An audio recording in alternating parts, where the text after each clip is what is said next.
मैं कन्हैया कुमार एक बार फिर से आपका जीके प्लान पे स्वागत करता हूं एक और नए वीडियो में। तो देखिए कि हम लोग ज्ञान बिंदु का जो टेस्ट सीरीज देख रहे हैं लोग बिहार पुलिस का, तो अभी तक हम लोग 25 तक देख लिए हैं लोग। ये 26वां नंबर टेस्ट है, तो इसे देखा जाएगा। तो चलिए स्टार्ट किया जाए।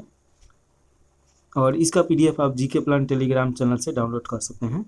तो देखिएगा कि पहला ये क्वेश्चन पूछा जा रहा है, व्याकुल शब्द का संधि विच्छेद क्या हो जाएगा। तो इसका राइट आंसर ये हो जाएगा बी प्लस आकुल यानी व्याकुल। तो ये आप याद रखिएगा। देखिए अन्य परीक्षा उपयोगी शब्द दिया गया है यहाँ पे, तो इसे भी देख लिया जाए। बी प्लस अर्थ यानी व्यर्थ, बी प्लस अर्थ यानी व्यस्त, बी प्लस आपक यानी व्यापक, बी प्लस आपकर्ता यानी व्यापकर्ता, बी प्लस अवहार यानी व्यवहार, बी प्लस छेद विच्छेद, बी प्लस नी प्लस आस यानी विन्यास हो जाएगा, बी प्लस सम विषम, और बी प्लस स्मरण यानी स्मरण हो जाएगा। थोड़ा सा चलिए अगला क्वेश्चन देखा जाए। इसमें पूछा जा रहा है कि बसो मोरे नैन में नंदलाल काव्य पंक्ति किसके द्वारा रचित है। तो ये हो जाएगा मीराबाई। मीराबाई देखिए कि ये राजस्थान की थी और ये भक्ति काल की एक कवित्री थी, तो ये याद रखिएगा। मीराबाई रीति काल की कवित्री हैं और भक्ति काल की भी हैं, तो इसमें पूछेगा तो आप जरूर भक्ति काल के बताइएगा।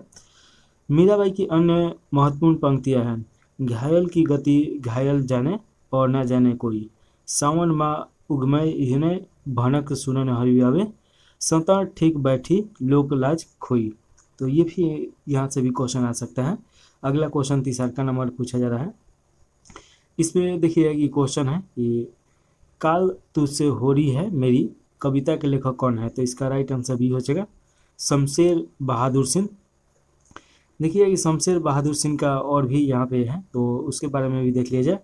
चुका भी नहीं हूँ मैं और बात बोलेगी, सुकून की तलाश पृथ्वी और आकाश, इतने पास अपने, काल तुझसे होड़ है मेरी, और प्लांट का मोर्चा।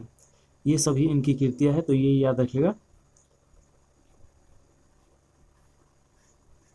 अगला क्वेश्चन है, he is good in the both studies and games. वाक्य का सही हिंदी रूपांतरण क्या हो जाएगा। तो इसका राइट आंसर आप देखिएगा कि वह पढ़ाई और खेल दोनों में अच्छा है, तो ऑप्शन नंबर डी सही हो जाएगा। अगला क्वेश्चन है कि किस कार्य को करने का संकल्प करना वाक्य का सही मुहावरा है। तो इसका राइट आंसर हो जाएगा दृढ़ निश्चय करना, ऑप्शन नंबर डी सही है। और मुहावरा यहाँ पे कुछ दिया गया है, तो देख लिया जाए। लोहा मानना यानी प्रभाव स्वीकार करना, डंका बजाना यानी कि महसूर होना, बीड़ा उठाना यानी कठिन काम का दृढ़ संकल्प लेना, सिर उठाना यानी विद्रोह करना, हाथ से दांत काटना यानी पश्चाताप करना, तारे गिनना यानी चिंता में जाकर रात काटना, और टूह न पाना यानी रहस्य न जान पाना, अंत पाना यानी कि भेद जानना। तो ये आपका कुछ दिया गया था लोकतिया। चलिए अगला क्वेश्चन है, जो बहुत कुछ जानता हो वाक्य के लिए सही शब्द कौन सा है। तो ये हो जाएगा बहुज्ञ हो जाएगा, तो ऑप्शन नंबर ए सही है।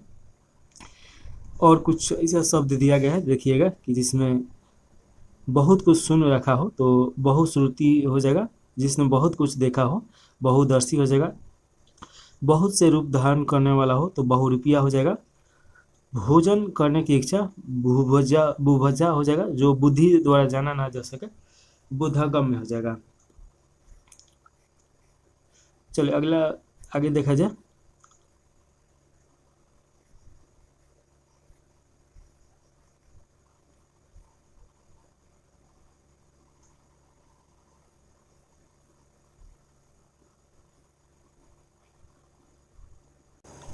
चलिए अगला क्वेश्चन देखिए, 7 नंबर क्वेश्चन है और इसमें पूछा जा रहा है, जिसको प्राप्त करना बहुत कठिन हो वाक्य के लिए सही शब्द क्या है। तो इसका हो जाएगा सी दुर्लभ हो जाएगा। और देखिए कि कुछ और शब्द दिए गए हैं, जैसे देखिए अनुचित बात के लिए आग्रह दुराग्रह हो जाएगा, और जो मुश्किल से प्राप्त हो उसे दुष्प्राप्त बोला जाता है, और जिसमें जाना या समझना कठिन हो दुर्गम बोला जाता है, जिससे समझना कठिन हो दुष्कर कहा जाता है। तो ये सभी आप याद रखिएगा, यहाँ से क्वेश्चन आता ही आता है। अगला 8वां नंबर क्वेश्चन पूछा जा रहा है, अ बेड इन द रिवर नामक पुस्तक के लेखक कौन है। तो इसका राइट आंसर ये हो जाएगा बी एस नायपॉल हो जाएंगे।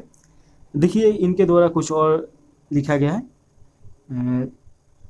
अच्छा देखिए बी एस नायपॉल के द्वारा half a life in area of darkness लिखा गया है। बिल गेट्स के द्वारा how to avoid climate disaster, और जॉर्ज बर्नार्ड शॉ के द्वारा आर्म्स एंड द मैन लिखा गया है। मार्क ट्वेन के द्वारा the adventure of Huckleberry fin लिखा गया है। तो ये आप याद रखिएगा। अगला क्वेश्चन है 9वां नंबर, लपटी पुहुप पराग पट शनि संवेद मकरंद, इस पद पंक्ति में कौन सा वाक्य दोष है? तो इसका राइट आंसर आपका बी हो जाएगा। अधिक पद, तो ये आपका दोष दिया गया है। देखिएगा कि जहाँ काव्य में अनावश्यक शब्दों का प्रयोग किया जाए वहाँ अधिक अपवाद दोष होता है। ऐसे आवश्यकता शब्दों को हटा देने से वाक्य का सौंदर्य बढ़ जाता है, यह घटता नहीं है। तो ये देख लीजिए, उदाहरण के लिए देखेंगे लोग कि लपटी पुहु पराग पट शनि स्वेद मकरंद, पराग जो पुष्प का होता है, अतः यह पुहु शब्द अनावश्यक है, इसलिए अधिक पदत्व दोष है। तो ये आप याद रख सकते हैं। अगला क्वेश्चन इंग्लिश से पूछा जा रहा है, choose the one which the opposite that right means meaning of the given word. तो इंटीग्रेशन का ये क्या हो जाएगा? तो देखिए, इंटीग्रेशन का एकीकरण मतलब होता है, और ये अपोजिट वर्ड पूछा जा रहा है, तो इसका डी हो जाएगा। फ्रेगमेंशन हो जाएगा, यानी विखंडन। तो ये आप याद रख सकते हैं। और यूनाइटी लिंकिंग, ये सब तो आप जानते ही हैं। चलिए अगला क्वेश्चन है 11 नंबर, बिहार में 1800 क्रांति कहाँ से शुरू हुआ था? तो ये आपका राइट आंसर हो जाएगा। देखिए, बी ऑप्शन सही है, देवघर जिले के रोहिणी नामक स्थान से। लेकिन ध्यान देने वाला बात है कि अभी ये बिहार में नहीं है, क्योंकि झारखंड में है, और झारखंड उस समय बिहार का ही भाग था। तो ये देखिए कि झारखंड उस समय बिहार था, तो ये झारखंड में पड़ेगा देवघर जिला। और बात किया जाए कि झारखंड कब बटा बिहार से, तो 15 नवंबर 2000 ईस्वी याद रखिएगा। साथ में याद रखिएगा कि लगभग 44% भाग में जो वर्तमान बिहार था उसका ये हिस्सा लेके झारखंड बना था। झारखंड की राजधानी रांची है, तो ये तो आप जानते ही हैं। चलिए अगला क्वेश्चन है 11 के बाद 12 नंबर। अच्छा, यहाँ पे थोड़ा सा इसके बारे में बताया गया, तो देख लीजिए। देखिए कि अमानत अली, सलमान अली, शेख हारून बगवात अंग्रेजी अफसर की हत्या कर देते हैं। यहीं से 12 जून 1857 को बिहार में क्रांति शुरू हुआ। भारत में 1857 का विद्रोह 10 मई 1857 को मेरठ छावनी में से शुरू हुआ था। इसमें देखिएगा कि मंगल पांडे के द्वारा 2 सेना अधिकारियों को मार दिया जाता है। उसके बाद ये शुरू हो जाता है। उसके बाद जितने सैनिक रहते हैं लोग, वो सभी मिलके, और जो गृह रहता है जेल, उसका बंधक तोड़ दिया जाता है, और जितना उसमें कैदी बनाया गया था लोग, सभी आज़ाद हो जाते हैं लोग। उसके बाद ये दिल्ली की तरफ कूच करता है लोग। दिल्ली की तरफ कूच करने का मेन कारण क्या था कि इनका नेतृत्व करता कोई नहीं था। वो ये सोचे लो कि मुगल का अंतिम जो बादशाह है बहादुर शाह जफर, उनके पास चला जाए और वही नेतृत्व करे। देखिए कि उस समय बहादुर शाह जफर 82 वर्ष के एक नौजवान थे। तो यहाँ पे जाते हैं, उस समय इनका शरीर उतना काम नहीं कर रहा था, तो इनका जो सेना अध्यक्ष रहता है वक्त का, तो उसके द्वारा नेतृत्व किया गया। उसके बाद बहादुर शाह जफर को भेज दिया गया रंगून, जहाँ पे इनका मृत्यु हो गया। 1864 में इनका मृत्यु हो गया। तो ये आप याद रख सकते हैं। चलिए आगे देखा जाए कि 1857 के विद्रोह के दौरान बिहार में मुंगेर का क्षेत्र अप्रभावित रहा, जबकि विद्रोह का केंद्र आरा, दानापुर, पटना, गया, मुजफ्फरपुर था। पटना में 3 जुलाई 1857 को विद्रोह का नेतृत्व एक पुस्तक विक्रेता पीर अली के द्वारा किया गया था। तो ये याद रखिएगा। आरा से 1857 का क्रांति का नेतृत्व जगदीशपुर के जमींदार कुंवर सिंह ने की थी। छपरा में मोहम्मद हुसैन खां के नेतृत्व में लोगों ने विद्रोह किया था। तो ये याद रखिएगा। चलिए अगला क्वेश्चन है 12 नंबर, कोणार्क नाटक के कवि कौन थे? तो इसका राइट आंसर ये हो जाएगा जगदीश चंद्र माथुर। थोड़ा सा इनके बारे में जाना जाए। इस नाटक में उड़ीसा के गंगवंशीय राजा नरसिंह प्रथम द्वारा बनवाए गए सूर्य मंदिर का वर्णन है। देखिए कि कोणार्क मंदिर यह पूर्वी उड़ीसा में पुरी के पास स्थित है, और इसका निर्माण गंग वंश के शासक नरसिंह प्रथम द्वारा 13वीं सदी में बनाया गया है। इस मंदिर को एक विशाल रथ के आकार में बनाया गया है। यह मंदिर सूर्य भगवान को समर्पित है। 1884 में यूनेस्को ने इसे विश्व धरोहर स्थल घोषित किया। इसे ब्लैक पकौड़ा के नाम से भी जाना जाता है, क्योंकि ब्लैक पत्थर से बनाया गया है। और जगदीश चंद्र माथुर के बारे में देखिएगा कि इनका नाटक है भोर का तारा, कोणार्क, ओ मेरे सपने, उसके बाद शारदीय, 10 तस्वीरें, पराशील नाटक, और उसके बाद देखिए पहला राजा, जिन्होंने जीना जाना, और उपन्यास देखिएगा कि यादों का पहाड़, धरती धन अपना, आधा पुल, कभी ना छोड़े खेत, और मुट्ठी भर कांकर, घास गोदाम और नरक कुंड में वास, तो ये सब उनका कृति है। डेट याद रखना उतना इम्पोर्टेंट नहीं है क्योंकि डेट से क्वेश्चन नहीं पूछता है। अब चलिए आगे देखिए। देखिए ऑप्शन 3 में इंदिरा गांधी दिया है, तो उनके बारे में थोड़ा सा जान लीजिए। इंदिरा गांधी भारत की प्रथम और एकमात्र महिला प्रधानमंत्री थी जिन्होंने 25 जून 1975 को आंतरिक अशांति कारण आपातकाल लगाया था। तो ये देखिएगा कि इनका पूरा नाम इंदिरा प्रियदर्शनी गांधी था। इन्होंने लगातार 3 बार प्रधानमंत्री बनी और चौथी बार जब बनी 1880 से 84 में, तो चौथी बार सेवा दिया और इसी समय इनका मृत्यु हो जाता है। देखिए कि माई ट्रूथ इनका पुस्तक है, तो ये जरूर याद रखिएगा इनके पुस्तक का नाम। पुस्तक तो फेवरेट है, बिहार पुलिस का खूब पूछता है। चलिए अगला क्वेश्चन है 12 के बाद 13 नंबर। काला अशोक कौन से वंश का शासक था? तो इसका राइट आंसर आपका ए हो जाएगा, शिशुनाग वंश हो जाएगा। थोड़ा सा शिशुनाग वंश के बारे में देखिए। शिशुनाग वंश की स्थापना शिशुनाग के द्वारा 412 ईस्वी पूर्व में किया गया था। इसने अपनी राजधानी पाटलिपुत्र से हटाकर वैशाली लेके आया था और काला अशोक ने पुनः राजधानी को पाटलिपुत्र ले गया। शिशुनाग वंश का अंतिम राजा नंदवर्धन था, तो ये आप याद रखिएगा। चलिए अगला क्वेश्चन 14 नंबर है। 1956 में आंध्र प्रदेश के गठन के समय कौन सा भाषा जोड़ी गई थी? तो इसका राइट आंसर ये हो जाएगा तेलुगु। तेलुगु के आधार पर आंध्र प्रदेश का गठन किया गया था, तो ये आप याद रखिएगा। नेहरू पटेल सीतारामैया समिति की रिपोर्ट के बाद तेलुगु भाषाइयों ने पोटी सीतारामैया के नेतृत्व में आंदोलन किया और देखिए 58 दिनों के आमरण अनशन के बाद 15 दिसंबर 1952 को रामलूल की मृत्यु हो जाता है। रामलूल की मृत्यु के बाद नेहरू ने तेलुगु भाषियों के लिए पृथक आंध्र प्रदेश के गठन की घोषणा कर दी। देखिए कि यह राज्य स्वतंत्र भारत में भाषा के आधार पर गठित होने वाला पहला राज्य था। राज्य पुनर्गठन आयोग 1953 के द्वारा ये गठित किया गया था और देखिए राज्य पुनर्गठन अधिनियम जुलाई 1956 में पास किया गया था, तो ये आप जरूर याद रखिएगा। चलिए अगला क्वेश्चन है। पावापुरी बिहार के किस जिले में स्थित है? तो इसका राइट आंसर बी हो जाएगा, नालंदा जिले में। देखिए महावीर स्वामी को यहीं पे 72 वर्ष की आयु में मोक्ष की प्राप्ति हुआ था और जल मंदिर पावापुरी नालंदा बिहार में स्थित है। इसका संबंध जैन धर्म से है। पाटलिपुत्र नगर मगध साम्राज्य की राजधानी रहा है। वर्तमान पटना पहले पाटलिपुत्र कुशुपुर आजिमाबाद के नाम से विख्यात था, तो ये भी आप याद रखिएगा। शेरशाह ने इस नगर का नाम पाटलिपुत्र से पटना रखा था। और देखिए कि दरभंगा भारत के बिहार राज्य के मिथिला क्षेत्र में स्थित एक नगर और जिले का मुख्यालय है। यह बागमती नदी के किनारे बसा हुआ है। सहरसा बिहार का एक जिला है, यह कोसी नदी के समीप पूर्व में बसा है। सहरसा मिथिलांचल का हिस्सा है, तो ये भी आप याद रखिएगा। चलिए अगला क्वेश्चन देखिए 16 नंबर। स्वतंत्र भारत के प्रथम गृह मंत्री कौन है? तो राइट आंसर वल्लभ भाई पटेल हो जाएंगे। लौह पुरुष के नाम से भी जाने जाते हैं, तो ये याद रखिएगा। देखिए कि भारतीय रियासतों को संघ में मिलाने में पटेल ने महत्वपूर्ण भूमिका दिया था और साथ में इनका दिया था विपिन मेमन ने, तो ये भी याद रखिएगा। विपिन मेनन ने भारत की आज़ादी और पावर ट्रांसफर सत्ता हस्तांतरण पर एक किताब लिखा था जिसका नाम था transfer of power in India. Jawaharlal Nehru Bharat के प्रथम प्रधानमंत्री थे और गुट निरपेक्ष आंदोलन की स्थापना नेहरू ने मुख्य भूमिका निभाई थी। गुट निरपेक्ष क्या है? तो नेम आप जानते ही हैं, नॉन अलायंस मूवमेंट। पूरी दुनिया 2 भागों में बटा था, एक रसिया और यूएसए के केंद्र में, लेकिन कुछ ऐसा देश था लोग कि नहीं चाह रहा था लोग कि इसमें किसी में भी शामिल हो, तो नेम का स्थापना किया जाता है 1961 में और इसका पहला जो संगठन बैठक होता है तो बेलग्रेड में हुआ था, तो ये भी आप याद रखिएगा। आगे देखिए इंदिरा गांधी का कार्यकाल 1971 में भारत एवं पाक का युद्ध हुआ। बांग्लादेश मुक्ति ये इसी समय प्राप्त किया था 1975 में। तो देखिएगा 1975 में राष्ट्रीय आपातकाल घटना हुआ था, 1971 में बांग्लादेश का निर्माण हुआ था। इन्हें आयरन लेडी ऑफ इंडिया के नाम से भी जाना जाता है। अगला क्वेश्चन है 17 नंबर क्वेश्चन। WHO का पूरा नाम क्या है? तो इसका राइट आंसर हो जाएगा विश्व स्वास्थ्य संगठन। देखिए इसका मुख्यालय जेनेवा में है और प्रमुख टेड्रोस अदनोम गैब्रियस है और स्थापना 7 अप्रैल 1948 को हुआ था। 7 अप्रैल को विश्व स्वास्थ्य दिवस के रूप में मनाया जाता है और 193 देश है लोग, तो ये याद रखेगा। चलिए अगला क्वेश्चन है 18 नंबर। भारत में वित्तीय वर्ष कब शुरू होता है? तो इसका राइट आंसर सी हो जाएगा, 1 अप्रैल से लेकर 31 मार्च तक ये रहता है।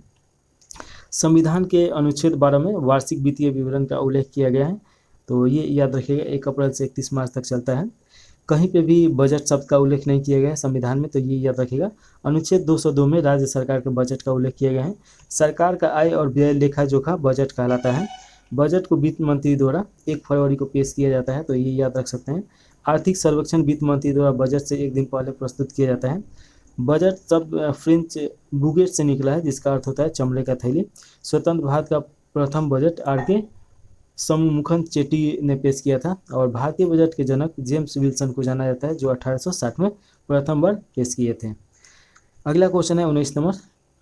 रिजर्व बैंक ऑफ इंडिया का मुख्यालय कहाँ पे है? तो देखिए, रिजर्व बैंक का मुख्यालय आपका मुंबई में है, तो ये याद रखिएगा।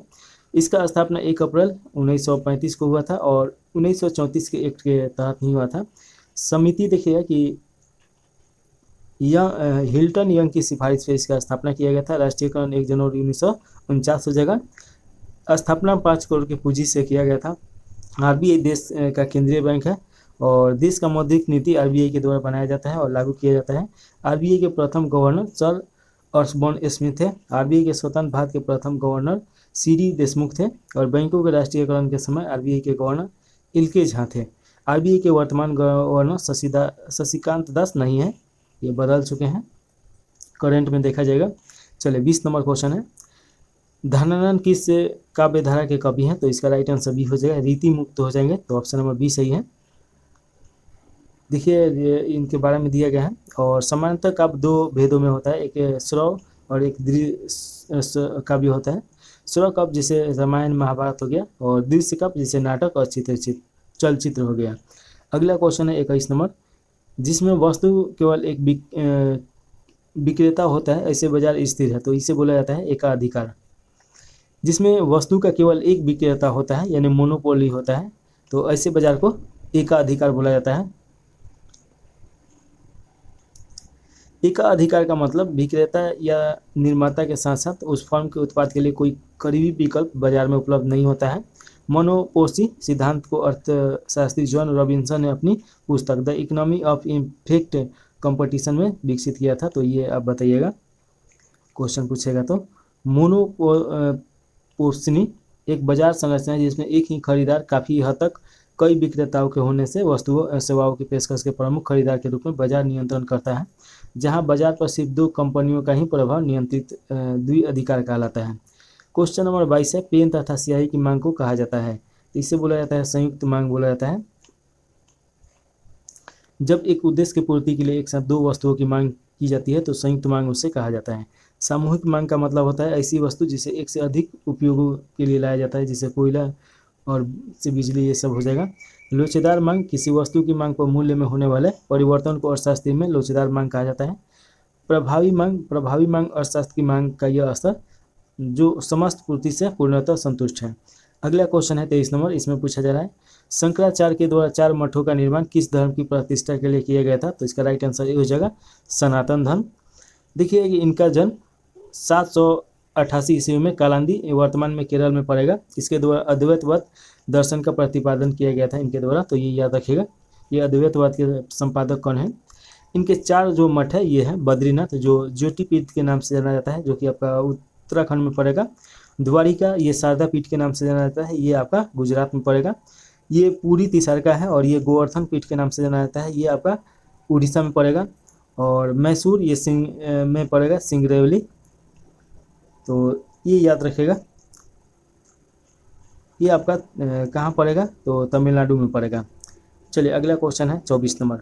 सिराजी दौला और ब्रिटेन के बीच प्लासी का युद्ध कब हुआ था? तो देखिए प्लासी का युद्ध आपका 23 जून 1757 को लड़ा गया था प्लासी में, तो ऑप्शन नंबर सी सही हो जाएगा। इस युद्ध में अंग्रेजी सेना का नेतृत्व क्लाइव और सिराजुद्दौला के सेना का नेतृत्व मीर जाफर ने किया था।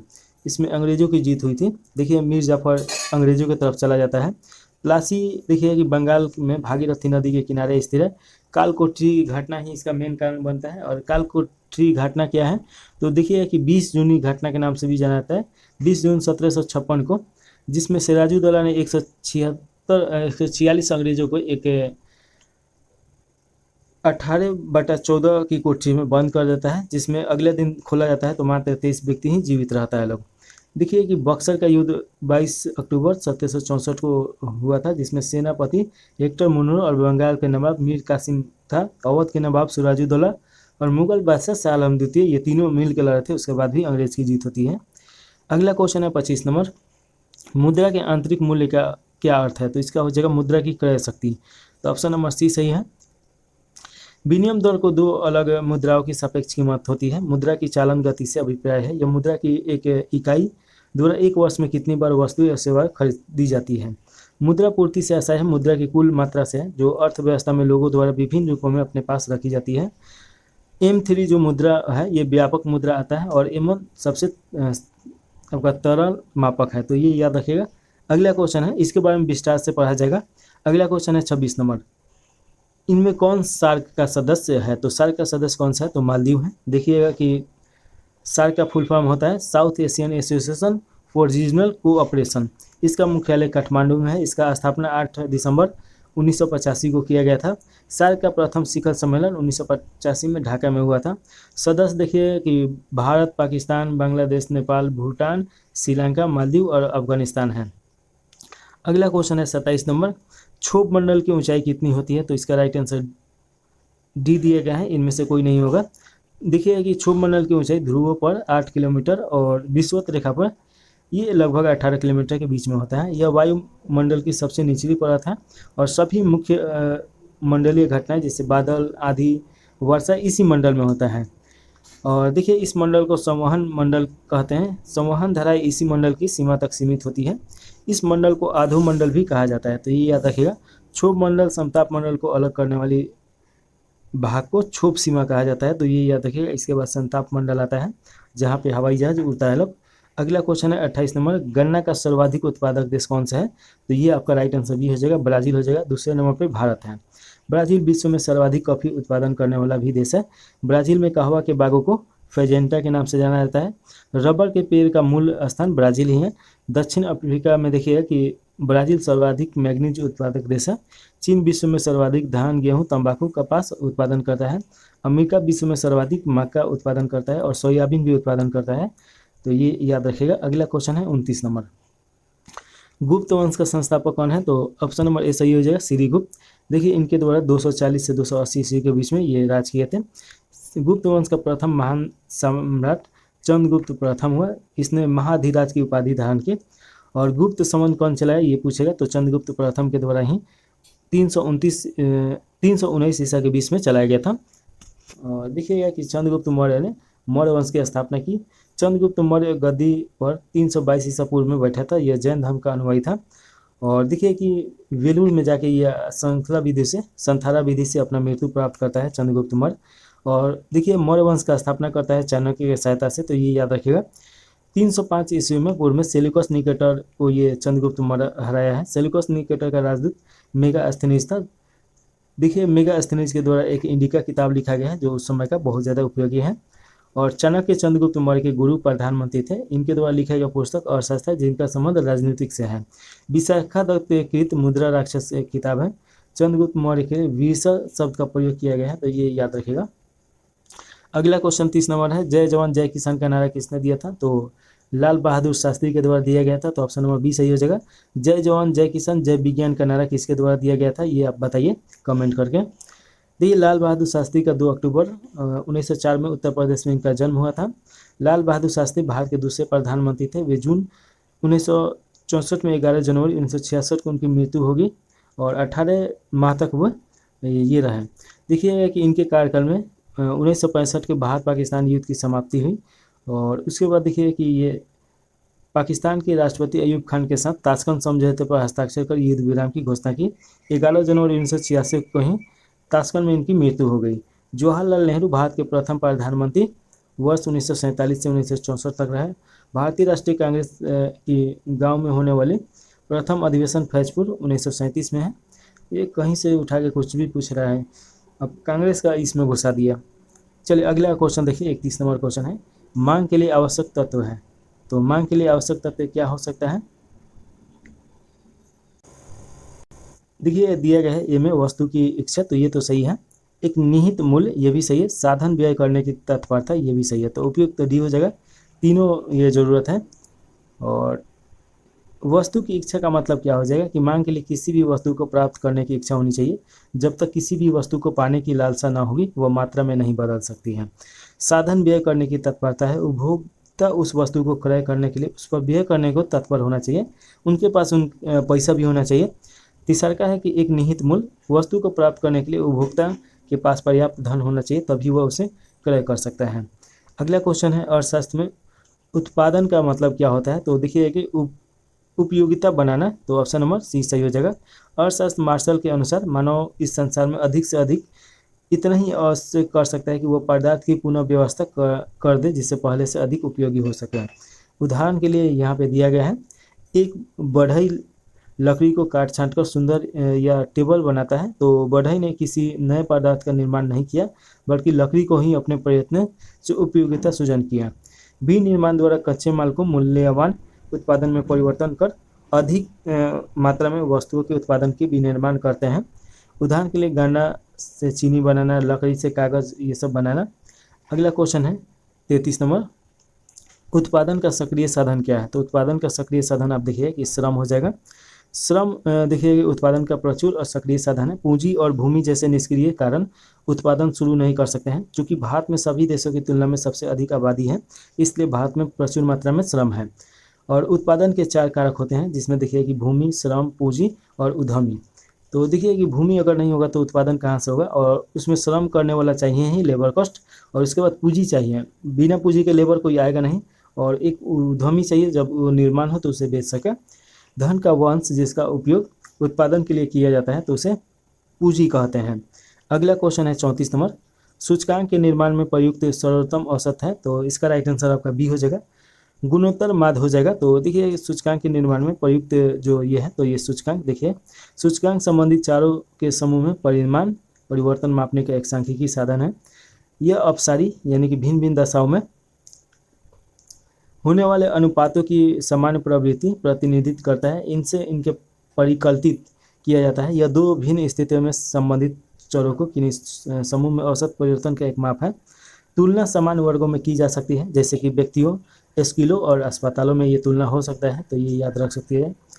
अगला क्वेश्चन, अच्छा इसमें दिया गया है केंद्रीय प्रवृत्ति या औसत के 5 सांख्यिकी माप हैं। इसमें देखिए एक समानांतर माप होता है, एक माध्यिका, एक बहुलक, एक ज्यामितीय और एक हरात्मक माप होता है। तो ये 5 माप हैं। और देखिएगा कि समानांतर माप बहुलक की सापेक्षा स्थिति मान ली जाती है। तो ये जब तक हम विस्तार से नहीं पढ़ाएंगे तो इसमें आपका नहीं समझ में आएगा, और जो व्यक्ति पढ़ा है तो वो तो आसानी से समझ लेगा। तो इस तुरंत हम 2-3 दिन में इसके मास्टर वीडियो लाने वाले हैं, तो वो पढ़ लीजिएगा, तो ये सब कन्फ्यूजन आपका खत्म हो जाएगा।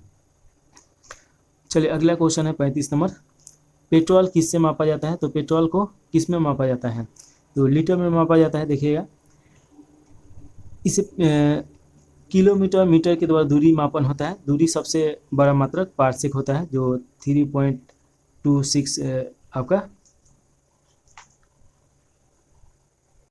प्रकाश वर्ष के बराबर होता है। तो ये याद रखिएगा, यानी कि 1 पार्सेक बराबर 3.26 प्रकाश वर्ष होगा, तो हो जाता है। चलिए आगे देखिए, किलोग्राम के द्वारा द्रव्यमान को मापा जाता है। नॉटिकल मील द्वारा समुद्री दूरी को मापा जाता है। समुद्री की गहराई को फैदम में मापा जाता है। और देखिए कि बैरोमीटर वायुमंडलीय दाब को मापता है। अल्टीमीटर ऊंचाई को मापता है। हाइड्रोमीटर तरल पदार्थ का सापेक्षिक घनत्व मापता है, तो ये याद रखिएगा। अगला क्वेश्चन है चाय का सर्वाधिक उत्पादक देश कौन सा है। तो ये चीन हो जाएगा, ऑप्शन नंबर ए सही है। और दूसरा का नंबर पे भारत है, तो ये याद रखिएगा। श्रीलंका विश्व में प्रथम चाय निर्यातक देश है, यानी सबसे ज़्यादा निर्यात करता है। और उसके बाद बात किया जाए कि चाय में देखिएगा कि आपका जो पीते हैं लोग तो कुछ ताजगी महसूस होता है। तो एक बार सब देख लिया जाए, उसके बाद अगर कुछ नहीं होगा तो हम बता देंगे।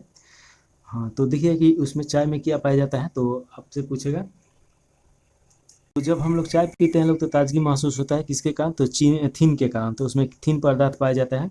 और चाय की जो प्रक्रिया है उसे ड्रिंकिंग के नाम से जाना जाता है, उसका एक प्रोसेस होता है। चाय देखिए कि भारत में सबसे ज़्यादा असम राज्य में होता है। और देखिए चाय जो बोर्ड है ये आपका कहाँ पे है, तो ये आप बताइए ये चाय बोर्ड कहाँ पे है। ये दार्जिलिंग में चाय बोर्ड है, तो ये आप देख लीजिए। अगला आगे देखिएगा, इसके बारे में दिया गया है। तंबाकू उत्पादन में चीन प्रथम स्थान पे है, भारत द्वितीय स्थान पे है, और भारत में आंध्र प्रदेश प्रथम स्थान में जाएगा। गन्ना उत्पादन में ब्राजील प्रथम स्थान पे है, और द्वितीय स्थान पे भारत है अपना, तो ये याद रखिएगा। और भारत में राज्यों में देखिए यूपी प्रथम स्थान पे हो जाएगा। सोयाबीन में देखिए कि अमेरिका प्रथम स्थान पे है पूरे विश्व में। भारत में अपना एमपी है, सोया राज के नाम से भी जाना जाता है। मसाले में देखिए कि भारत प्रथम स्थान पे है, और जूट में भारत प्रथम स्थान पे है, पश्चिम बंगाल हो जाएगा भारत में प्रथम। और मसाले में देखिए कि अभी थोड़ा सा इसका अपडेट आना बाकी है, लेकिन फिलहाल मसाले में आपका एमपी प्रथम स्थान पे है, तो ये देखना है एमपी या केरल या आंध्र प्रदेश में से कोई हो सकता है, तो देखा जाएगा। नारियल में देखिए इंडोनेशिया प्रथम स्थान पे है। अगला क्वेश्चन है गौतम बुद्ध की मृत्यु कहाँ हुई थी, तो इसका राइट आंसर ये हो जाएगा कुशीनगर में हुआ था। 80 वर्ष की उम्र में 483 ईसा पूर्व में हुआ था। गौतम बुद्ध के बारे में तो बहुत बार डिटेल में देख लिए हैं लोग। पोखरण क्या है, तो पोखरण देखिए राजस्थान का एक नगर है जहाँ पे परमाणु परीक्षण किया गया था। भारत ने अपना पहला स्वदेशी परमाणु परीक्षण 18 मई 1974 को किया गया था, जिसका नाम स्माइलिंग बुद्धा था, और यहीं पे किया गया था। पोखरण में दूसरा का परीक्षण 11 मई से 13 मई 1998 में किया गया था, जिसे शक्ति 98 नाम दिया गया था। रावत भाटा परमाणु विद्युत गृह राजस्थान में स्थित है। नौरला परमाणु विद्युत गृह उत्तर प्रदेश में है। 39 नंबर क्वेश्चन है गोवा में पहला शासन किसका था, तो देखिए कि गोवा में पुर्तगालियों का शासन था। और देखिए भारत में आने वाले में यूरोपियों में सबसे पहले पुर्तगाल आया था, और सबसे बाद में भी पुर्तगाल ही गया है, तो ये याद रखिएगा। देखिए कि सन 1509 में अल्फांसो अल्बुकर्क भारत में पुर्तगालियों का वायसराय बना। इसने 1510 में बीजापुर के यूसुफ आदिल शाह से गोवा जीता था। पुर्तगालियों ने अपना पहला व्यापारी कोठी कोचीन में खोला था। कोची जानते हैं केरल में, और 1503 में खोला गया था, ये याद रखिएगा। भारत सरकार 18 दिसंबर 1961 को गोवा मुक्त करने के लिए पुर्तगालियों के विरुद्ध कार्रवाई की और गोवा पूर्ण अधिकार कर लिया गया। देखिए 12वां संशोधन 1962 में गोवा को भारत का अभिन्न अंग बना दिया। गोवा की राजधानी कौन सा है, तो आप बताइए। चलिए अगला क्वेश्चन है मंत्रिपरिषद की नियुक्ति कौन करता है, तो मंत्रिपरिषद की नियुक्ति राष्ट्रपति के द्वारा किया जाता है प्रधानमंत्री के सलाह पे। तो देखिए कि इसका राइट आंसर आपका बी हो जाएगा। अनुच्छेद जो 74 है इसमें बताया गया है कि एक प्रधानमंत्री होंगे जिसके लिए मंत्रिपरिषद होगा, और उसका नियुक्ति राष्ट्रपति करेगा। मंत्री राष्ट्रपति के पश्चात पर्यंत धारण करेंगे, अनुच्छेद 75 के 2 में बताया गया है। मंत्रिपरिषद लोकसभा के प्रति सामूहिक रूप से उत्तरदायी होते हैं, 75 के 3 में बताया गया है। पद ग्रहण से पूर्व प्रधानमंत्री सहित प्रत्येक मंत्री राष्ट्रपति के समक्ष पद और गोपनीयता की शपथ लेता है लोग, 75 के 4 में ये बताया गया है। अगला क्वेश्चन है किसी देश में मुद्रास्फीति की स्थिति में निम्न में से कौन सा कथन सही नहीं है, तो इसका राइट आंसर आपका हो जाएगा। देखिएगा पूंजी का अवमूल्यन होता है, ये आपका सही नहीं है, बाकी सभी सही है। जीवन निर्वाह लागत बढ़ जाता है, और मजदूरी की तुलना में लाभ तेजी से बढ़ता है। देश के निर्यात अधिक प्रतिस्पर्धी हो जाता है, तो ये आप देख सकते हैं। मुद्रास्फीति क्या है, तो मुद्रास्फीति वस्तु एवं सेवाओं की कीमत में होने वाले लगातार वृद्धि को मुद्रास्फीति कहा जाता है। मुद्रास्फीति के प्रभाव देखिएगा कि उत्पादक वर्ग यानी कृषक, उद्योगपति, व्यापारी को लाभ होता है, और ऋणी को भी लाभ होता है। ऋण दाता को हानि होता है, जो ऋण दाता होता है उसका मूल्य तो घट जाता है। मुद्रास्फीति के समय मुद्रा की क्रय शक्ति घटती है, समाज में आर्थिक विशेषताएं बढ़ जाती है। निश्चित आय वाले वर्ग को हानि होती है, जबकि परिवर्तन आय वाले वर्ग को लाभ होता है। 42 नंबर क्वेश्चन है राष्ट्रीय आय क्या है, तो राष्ट्रीय आय देखिए कि एक वर्ष में किसी देश में उत्पादित सभी वस्तुओं तथा सेवाओं के एक धन मूल्य है, राष्ट्रीय आय उसे बोला जाता है। चलिए अगला क्वेश्चन देखिएगा, इसमें 43 नंबर क्वेश्चन 42 के बाद शुद्ध राष्ट्रीय उत्पाद का मूल्यांकन कैसे किया जाता है, तो देखिए कि NNP बराबर GNP, और इसमें घटा दिया जाता है मूल ह्रास, तो आपका NNP निकल जाता है, तो ये याद रखिएगा। ऑप्शन नंबर ए सही हो जाएगा। देखिए सकल राष्ट्रीय उत्पाद में से मूल ह्रास को हटाने के बाद जो आया उसे शुद्ध राष्ट्रीय उत्पाद कहा जाता है। GDP देखिए कि एक वर्ष वित्तीय वर्ष में देश की सीमा के भीतर उत्पादित अंतिम वस्तु और सेवाओं के मौद्रिक मूल्य को GDP बोला जाता है। GDP आपका ग्रॉस नेशनल प्रोडक्ट इसका फुल फॉर्म है, यानी सकल घरेलू उत्पाद। थोड़ा सा ये आपको समझना है, NDP बराबर GDP माइनस मूल ह्रास हो जाएगा, यानी GDP में से मूल ह्रास हम निकालेंगे लोग तो हम लोग का NDP निकल जाएगा, यानी नेट डोमेस्टिक प्रोड्यूस, तो ये याद रखिएगा। चलिए अगला क्वेश्चन है 44 नंबर भारतीय संविधान पूर्णतः किस तिथि से लागू हुआ, तो 26 जनवरी 1950 को लागू किया गया, तो ये याद रखिएगा। ब्रिटिश संसद में भारतीय स्वतंत्रता अधिनियम 4 जुलाई 1947 को पेश किया गया था। इसकी स्वीकृति 8 जुलाई 1947 को प्राप्त हुआ था। संविधान सभा की कार्रवाई 13 दिसंबर 1946 को नेहरू द्वारा पेश किए गए उद्देश्य प्रस्ताव के साथ ही प्रारंभ हो गया था। तो ये याद रखिएगा, जिसे 22 जनवरी 1947 को स्वीकृत किया गया। संविधान सभा का प्रथम वाचन 4 नवंबर से लेकर 9 नवंबर 1948 तक हुआ था। तो ये याद रखिएगा। संविधान सभा का तीसरा वाचन 14 नवंबर से लेकर 29 नवंबर के बीच में हुआ था। और संविधान सभा का 26 जनवरी 1949 को संविधान को पारित किया गया था। और संविधान सभा का अंतिम बैठक देखिए कि 24 जनवरी 1950 को हुई थी और राजेंद्र प्रसाद को प्रथम राष्ट्रपति बनाया गया था। संविधान के कुल अनुच्छेदों में से 15 अनुच्छेद को 26 नवंबर 1949 को ही परिवर्तन किया गया था, जबकि शेष 26 जनवरी 1950 को लागू किया गया। तो ये याद रखिएगा, जब संविधान लागू हुआ तो उस समय 395 अनुच्छेद था और 8 अनुसूचियाँ थी, 22 भाग था। वर्तमान में देखिएगा कि आपका 8 से ये 12 अनुसूचियाँ हो गया है। तो ये याद रखिएगा। चलिए अगला क्वेश्चन है, भारतीय संसद में कितने सदन हैं? तो देखिए भारतीय संसद में आपका 2 सदन है और 2 सदन कौन सा है? तो एक आपका लोकसभा और एक राज्यसभा। देखिए कि लोकसभा जो है ये निम्न सदन यानी निचले सदन के नाम से जाना जाता है और राज्यसभा जो है ये उच्च सदन के नाम से जाना जाता है। इसके चुनाव लड़ने के लिए आपको 25 वर्ष होना अनिवार्य है और भारत का नागरिक और बहुत सारा जो है वो तो होना ही चाहिए। और राज्यसभा के चुनाव के लिए 30 वर्ष होना चाहिए। देखिए संसद का निर्माण 3 खंडों से मिलकर बना है, राज्यसभा, लोकसभा और राष्ट्रपति। तो जब ये तीनों मिलेगा तो संसद का निर्माण होगा और राष्ट्रपति के चुनाव के लिए 35 वर्ष होना अनिवार्य है। इसके बाद अगला जो हम लोग क्वेश्चन देखेंगे लोग, यही चीज़ यहाँ पे बताया गया है कि ये कौन किया है। यहाँ पे देखिएगा किस काल या युग में पत्थर के औजार सबसे पहले पाए जाते हैं? तो ये इसका राइट आंसर भी हो जाएगा, पूरा पाषाण काल हो जाएगा, जिसमें पूरी पाषाण का मतलब होता है पत्थर और पूरा मतलब पूरी तरीके से जब मानव पत्थर पर निर्भर था तो उसे पूरा पाषाण काल बोला जाता है। आध पाषाण काल देखिएगा और नव पाषाण काल, ये 3 भागों में बांटा गया है पाषाण काल को। तो ये तो इतिहास में हम पढ़ाए ही हैं। देखिए पूरा पाषाण काल 5 लाख ईसा पूर्व से 50,000 ईसा पूर्व के बोला जाता है। इस काल में मानव जीवन अस्थिर था। इस काल में अग्नि का आविष्कार हुआ। भारत में पूरा पाषाण कालीन औजारे की खोज सर्वप्रथम रॉबर्ट ब्रूस फुट ने 1863 में किया था। मध्य पाषाण काल के औजार पूरा पाषाण काल की अपेक्षा आकार में छोटा हो गए और मानव ने मध्य पाषाण काल में ही कुत्ते को प्रथम पालतू पशु बनाया था। नव पाषाण काल में मानव ने खेती करना प्रारंभ किया था तथा पॉलिशदार पत्थर के औजार का उपयोग किया था। चलिए अगला क्वेश्चन है,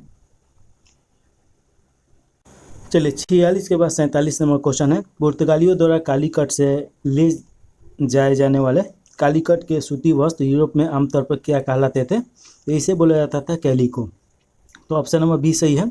भारत में प्रिंटिंग प्रेस पुर्तगालियों की देन है। तो ये याद रखिएगा और साथ में ये भी याद रखिएगा कि तंबाकू की खेती सर्वप्रथम 1508 ईस्वी में दक्षिण भारत में पुर्तगालियों ने ही शुरू किया था। अगला क्वेश्चन है, 8 ग्रहों में बुध सूर्य से कौन से स्थान पे है? तो थोड़ा सा इसके बारे में हम विस्तार से आपको समझा देते हैं। देखिएगा कि आपका ये मान लीजिए कि सूर्य हो गया और इसके बाद दूरी के हिसाब से अगर देखा जाए तो सबसे पहले आपका बुध आ जाएगा, ये बुध के बाद आपका शुक्र आ जाएगा, शुक्र के बाद अपना पृथ्वी है। तो ये पृथ्वी याद रखेगा और पृथ्वी के बाद मंगल है और मंगल के बाद बहुत सारा क्षुद्र ग्रह है लोग, छोटा छोटा इसे एस्टेरॉइड। इसके बाद आपका कौन सा आता है? तो बृहस्पति ग्रह आता है। बृहस्पति ग्रह 8 ग्रह में सबसे बड़ा ग्रह है और बृहस्पति के बाद अपना शनि ग्रह आता है और शनि के बाद देखिएगा ये अरुण ग्रह आता है और अरुण के बाद वरुण आता है। तो देखिए सबसे नज़दीक का ग्रह आपका बुध हो जाएगा और सबसे दूर आपका वरुण हो जाएगा। तो ये याद रखिएगा। और देखिए कि सबसे कम समय में कौन सा सूर्य का चक्कर लगाता है? तो ये भी आपका बुध हो जाएगा। और सबसे ज़्यादा ताप कहाँ पे पड़ेगा? तो जाहिर सा बात है कि बुध पे ही पड़ेगा। तो तापांतर भी सबसे ज़्यादा बुध पे होता है। बुध के बाद आता है शुक्र। देखिए कि पृथ्वी पर से देखे जाने वाला शुक्र सबसे ज़्यादा चमकता है। और देखिए शुक्र को सुबह का तारा और शाम को तारा भी बोला जाता है। सुबह में ये पूर्व की तरफ दिखाई देता है और शाम में ये पश्चिम की तरफ दिखाई देता है। तो ये याद रखेगा। इसके बाद अपना ये आता है पृथ्वी, एकमात्र ऐसा ग्रह जिस पे जीवन है। और पृथ्वी के बाद आता है अपना मंगल ग्रह, जिसे लौ ऑक्साइड के कारण ये रेड दिखाई देता है, इसीलिए इसे लाल ग्रह के नाम से भी जाना जाता है। तो इन चारों ग्रह को एक साथ में याद कीजिए और इसे पार्थिव ग्रह या आंतरिक ग्रह के नाम से जाना जाता है। और इन चारों को एक साथ में याद कीजिए, इसे बाह्य ग्रह बोला जाता है। और इन दोनों को विभाजित कौन करता है, तो क्षुद्र ग्रह करता है लोग। तो आपसे क्वेश्चन पूछा जाता है कि मंगल और बृहस्पति के बीच में कौन से डिवाइड करता है, कमेंट करके बताइए। चलिए देखिए, बृहस्पति जो है ये सबसे बड़ा ग्रह है, और जो शनि है ये आपका देखिएगा कि घनत्व तो इसका सबसे कम है। पानी के ऊपर अगर डाला जाए तो ये तैरना स्टार्ट कर देगा, लेकिन शनि के पास सबसे ज़्यादा उपग्रह है, तो ये याद रखेगा। और इसके बाद आता है कौन, सेकेंड लास्ट, तो अरुण आता है, और लास्ट में वरुण आता है, तो ये आप याद रखिएगा। चलिए आगे देखा जाए, और ये क्वेश्चन का आंसर तो आपको मिल गया होगा। 8 ग्रहों में बुध सूर्य से कौन स्थान पे है, तो ये आपका पहला स्थान हो जाएगा, ऑप्शन नंबर ए सही हो जाएगा 48 का। चलिए इसका तो हम लोग देखिए लिए हैं लोग 49 नंबर इसका, अभी टोटल देखते हैं लोग जितना है। तो देखिए जाइए कि 48 का ये राइट आंसर था। 49 नंबर क्वेश्चन है, कर्क रेखा तथा मकर रेखा के बीच का क्षेत्र क्या है। तो कर्क रेखा और मकर रेखा के बीच का क्षेत्र, इसे उष्ण कटिबंध बोला जाता है। थोड़ा सा अगर हम इसके बारे में डिटेल में समझा दें तो देखिए, ये मान लीजिए कि अपना पृथ्वी हो गया, ठीक है। अब थोड़ा सा समझिए कि बीच में से एक काल्पनिक रेखा खींचा गया, इसे बोला जाता है भूमध्य रेखा, या इसे 0 डिग्री भी बोला जाता है, 0 डिग्री। अब यहाँ पे समझना है कि भूमध्य रेखा इसे बोला जाता है, क्यों, क्योंकि ये भूमि को 2 बराबर भागों में बांटता है, भूमि को मध्य से काटता है। अब देखिए ये आपका उत्तरी पृथ्वी हो गया, ये दक्षिणी हो गया। अब इसके ठीक 23 डिग्री 23.5 डिग्री ऊपर आपका कौन सा आ जाएगा,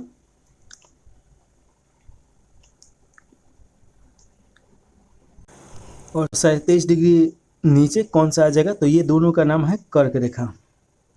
और देखिए ये 27 डिग्री पे है, और इसके ऊपर जाएंगे लोग 66.5। तो यहाँ पे खींचा गया है रेखा, काल्पनिक रेखा, इसे बोला जाता है मकर रेखा। तो ये याद रखेगा। और देखिए कि इन दोनों के बीच में कहीं ये पूछा जा रहा है कि इसे क्या बोला जाएगा, और नीचे भी मकर रेखा है, तो इनके बीच का जो ये है इसे उष्ण कटिबंधीय बोला जाता है। सालों भर यहाँ पे देखिएगा कि टेम्परेचर ठीक ठाक रहता है, तो ये याद रखिएगा। प्रत्येक गोला को ताप के आधार पर कई भागों में बांटा गया है, इनको कटिबंध बोला जाता है। उपोष्ण कटिबंध देखिए कि 30 डिग्री से लेकर 35 डिग्री के बीच में, और शीतोष्ण कटिबंध 45 से लेकर 66.5, और ध्रुवीय कटिबंध आपका हो जाएगा 66.5 से 90 डिग्री। तो इसके बारे में और विस्तार से हम समझाएंगे जो क्लास किया जाएगा। चलिए 50 नंबर क्वेश्चन है, बीपीएल श्रेणी से संबंधित वरिष्ठ नागरिकों के लिए भौतिक सहायता तथा असिस्टेंट लिविंग डिवाइस उपलब्ध कराने की एक योजना कौन सी है। तो राइट आंसर ये हो जाएगा राष्ट्रीय वायुश्री योजना हो जाएगा। ये 2017 का योजना है, तो उतना इम्पोर्टेंट है नहीं, लेकिन थोड़ा सा ये याद होना चाहिए कि कौन सा होगा। 51 नंबर क्वेश्चन है, कपास के रेशों का उपयोग कर कपड़े बनाने की आर्थिक गतिविधि किस क्षेत्र के अंतर्गत आती है। तो एक चीज़ समझिए कि देखिए, कपास किसान बोता है लोग, तो वो तो प्राथमिक क्षेत्र में आ जाएगा लोग, लेकिन जब कपास से उत्पादित होता है, कोई वस्तु बनाया जाता है, तो वो आपका विनिर्माण में आ जाएगा। विनिर्माण द्वितीय क्षेत्र में आता है, तो ये आप याद रख सकते हैं, ऑप्शन नंबर ए सही हो जाएगा, द्वितीय क्षेत्र। देखिएगा कि प्राथमिक क्षेत्र में क्या है, तो इसके अंतर्गत प्राकृतिक संसाधनों का दोहन, इसमें भारतीय अर्थव्यवस्था की रीढ़ कहा जाता है। सबसे ज़्यादा रोजगार 51% इसी के अंतर्गत आता है, जिसमें कृषि, पशुपालन, वन, खनिज संसाधन, मुर्गी पालन, मछली पालन, ये सब इसमें आता है। और द्वितीय क्षेत्र में देखिएगा, थोड़ा सा आपको धुंधला दिखाई देता होगा, पढ़ के हम सुना रहे हैं, उसे समझिए। इतना ही 2-3 ही क्वेश्चन इसमें धुंधला है। अर्थव्यवस्था का वह क्षेत्र जो प्राथमिक क्षेत्र के उत्पादों को अपनी गतिविधियों में कच्चे माल की तरह उपयोग करता है, द्वितीय क्षेत्र कहलाता है। इसे विनिर्माण या औद्योगिक क्षेत्र भी कहा जाता है।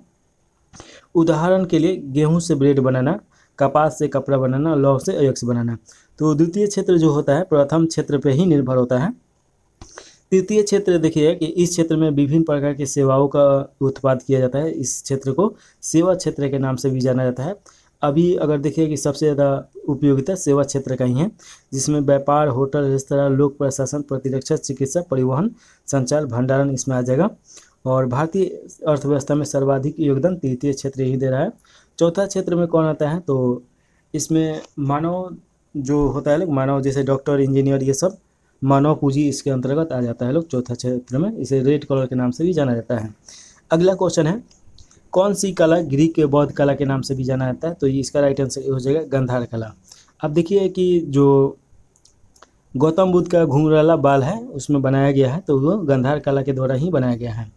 गंधार कला के बारे में थोड़ा सा पढ़ लिया जाए तो देखिएगा ईसा पूर्व प्रथम शताब्दी के मध्य में पश्चिम में गंधार में कला की एक शैली का विकास हुआ, जिसे गंधार कला बोला गया। इस कला का सर्वाधिक विकास कुषाण काल में हुआ था। इस शैली के अंतर्गत मूर्तियों के शरीर की आकृति को सर्वदा यथावर्दी दिखाया गया है। इस शैली के अंतर्गत मूर्तियां बनाने में गहरे नीले और काले पत्थर का प्रयोग किया गया था। तो ये याद रखिएगा। इस मूर्ति में बुद्ध को आध्यात्मिक मुद्रा और सर पर बाल, जटा या उभरा हुआ दिखाया जाता है। इसमें बालू पत्थर का उपयोग किया गया है। महात्मा बुद्ध की सर्वाधिक मूर्तियाँ इसी कला में बना है। और मथुरा कला की बात किया जाए तो इस मूर्ति कला की कल्पना का निर्माण सर्वप्रथम मथुरा शैली में किया हुआ था। इस शैली में मुख्यतः लाल बलुआ पत्थर का उपयोग किया जाता है। मथुरा कला के अंतर्गत बुद्ध की धर्म चक्र मुद्रा, अभय मुद्रा, ध्यान मुद्रा, भूमि स्पर्श मुद्रा, ये सब मूर्तियों का निर्माण किया गया। और इसके बाद देखिए कि मथुरा कला से संबंधित बौद्ध, जैन और ब्राह्मण से ये संबंधित है, तो ये याद रखिएगा। इसमें चेहरे पर प्रसन्नता का भाव दिखाया गया है। और देखिए एक शुंग कला, ये मथुरा की शुंग कला में भरहुत और सांची के स्तूप की पुरानी परंपरा का चित्रण है। मधुबनी कला की बात किया जाए तो ये बिहार के मिथिला की लोक चित्र शैली कला है, जो चौखट और आंगनों पर बनाया जाता है। अगला क्वेश्चन है 53 नंबर। किस अधिनियम ने नस्ल, धर्म और राष्ट्रीय फूल के आधार पर भेदभाव को निषेध कर दिया था? तो इसका राइट आंसर हो जाएगा ऑप्शन नंबर सी, नागरिक अधिकार अधिनियम। देखिएगा कि नागरिक अधिकार अधिनियम 1964 में लागू किया गया। भारतीय नागरिक अधिकार संरक्षण अधिनियम 1955 में अस्पृश्यता अर्थात छुआछूत को निषेध बनाता है। 1833 के चार्टर अधिनियम के तहत दास प्रथा को उन्मूलित कर दिया गया था। बंधुआ मजदूरी उन्मूलन अधिनियम 1976 में आया गया था। चलिए अगला क्वेश्चन है 54 नंबर क्वेश्चन। अफ्रीकी परमाणु हथियार मुक्त क्षेत्र डैश भी कहलाती है, तो इसे बोला जाता है पेलिंड्रा संधि के नाम से भी जाना जाता है, पेलिंडाबा। तो ये याद रखिएगा। इस संधि में दक्षिण अफ्रीका के लगभग 53 देशों में से 47 देश द्वारा हस्ताक्षरित किया गया है। यह राज्यों को परमाणु हथियार अनुसंधान करने, विकास करने, निर्माण करने, भंडारण करने, प्राप्त करने, रखने या नियंत्रण से रोक लगाता है। यह संधि 11 अप्रैल 1996 को हस्तांतरित के लिए खोला गया था। 15 जुलाई 2009 को लागू किया गया। अगला क्वेश्चन है 55 नंबर। भारत का कौन सा पड़ोसी देश वर्मा के नाम से जाना जाता है? तो इसे म्यांमार का पुराना नाम वर्मा था, तो ये याद रखिएगा। भारतीय शासन अधिनियम 1935 के तहत वर्मा को भारत से अलग किया गया 1937 में, तो ये याद रखिएगा। इसका म्यांमार की राजधानी नयपीता है, तो ये याद रखिएगा। वर्मा को 4 जनवरी 1948 को जापान से स्वतंत्रता मिली और बांग्लादेश का उद्भव 1971 में हुआ, तो ये तो आप ऊपर पढ़े थे लोग ही। तो चलिए अगला क्वेश्चन देखिए। जीन का खोज किसने किया था? तो जीन का खोज आपका जोहानसन के द्वारा किया गया था। और देखिए कि जोहानसन 1909 ईस्वी में जीन शब्द का प्रयोग किया था। जीन गुणसूत्रों में पाई जाने वाला अनुवांशिक एक इकाई है। जीन डीएनए का एक भाग है। देखिए जीन का प्रयोगशाला में सर्वप्रथम संश्लेषण हरविन खुराना ने किया था। अनुवांशिकता का पिता किसे कहा जाता है? तो ग्रेगर जोहानसन मेंडल को बोला जाता है। और डब्ल्यू वाटसन ने 1905 में सर्वप्रथम जेनेटिक्स शब्द का प्रयोग किया था। न्यूटन ने गुरुत्वाकर्षण और गति से संबंधित खोज किया था, तो ये याद रखिएगा। और रतौंधी किस विटामिन की कमी के कारण होता है? तो विटामिन ए हो जाएगा। और देखिए कि इसे रेटिनॉल के नाम से भी जाना जाता है। फंक के द्वारा सबसे पहले विटामिन शब्द का प्रयोग किया गया था और विटामिन के खोजकर्ता को फंक के नाम से भी जाना जाता है। 1911 में ये खोज किए थे। विटामिन एक प्रकार का कार्बनिक यौगिक है। विटामिन शरीर के जैविक क्रियाओं के लिए अत्यंत आवश्यक है। यह 2 प्रकार के होते हैं, वसा में घुलनशील और जल में घुलनशील। वसा में देखिए कि BC घुल जाता है और बाकी ADE के ये आपका जल में ये BC घुलता है, बाकी ये वसा में घुलता है लोग। चलिए अगला, अच्छा इसमें थोड़ा सा देख लीजिए। देखिए विटामिन ए रेटिनॉल इसका रासायनिक नाम है। जीरोथैल्मिया और रतौंधी इसके कमी के कारण होता है। गाजर, पालक ये सब आम में ये सब अच्छा मात्रा में पाया जाता है। विटामिन बी देखिएगा थायमिन, इसके कमी से बेरी रोग होता है। और ये देखिएगा कि हरी सब्जियां और साबुत दाना में पाया जाता है। विटामिन सी देखिएगा कि एस्कॉर्बिक एसिड इसका रासायनिक नाम है। ये एस्कॉर्बिक रोग, मसूड़ों का फूलना, मसूड़ों से खून आना, ये सब इसके कमी के कारण होता है। खट्टे फलों में एस्कॉर्बिक एसिड अच्छी मात्रा में पाया जाता है, जैसे नींबू, संतरा, ये सब हो गया। विटामिन डी देखिए कैल्सीफेरॉल इसका रासायनिक नाम है। इसके कमी से रिक्टियस होता है, सूखा रोग। और देखिए कि ये आपका धूप में और साथ में देखिए कि अंडा हो गया, दूध हो गया, उसमें अच्छा खासा मात्रा में पाया जाता है। अगला क्वेश्चन है न्यूटन की खोज किसने की? तो इसका राइट आंसर आपका बी हो जाएगा, जेम्स चैडविन के द्वारा न्यूटन की खोज किया गया था। और देखिएगा कि इलेक्ट्रॉन की खोज जे थॉमसन 1857, प्रोटॉन गोल्डस्टीन 1886 और नामकरण 1919 में रदरफोर्ड के द्वारा किया गया था। परमाणु के नाभिक की खोज रदरफोर्ड के द्वारा किया गया था। पॉजिट्रॉन की खोज एंडरसन, और पॉजिट्रॉन इलेक्ट्रॉन का प्रतिपादक होता है। देखिए कि इलेक्ट्रॉन तरंग की प्राकृतिक खोज ब्रोगली के द्वारा किया गया था और न्यूट्रॉनों की खोज पाउली के द्वारा किया गया था। तो ये आप याद रखिएगा। अगला क्वेश्चन है 59 नंबर। इसमें पूछा जा रहा है कि एक वाष्प इंजन वाष्पीय ऊर्जा को डैश में परिवर्तन करता है।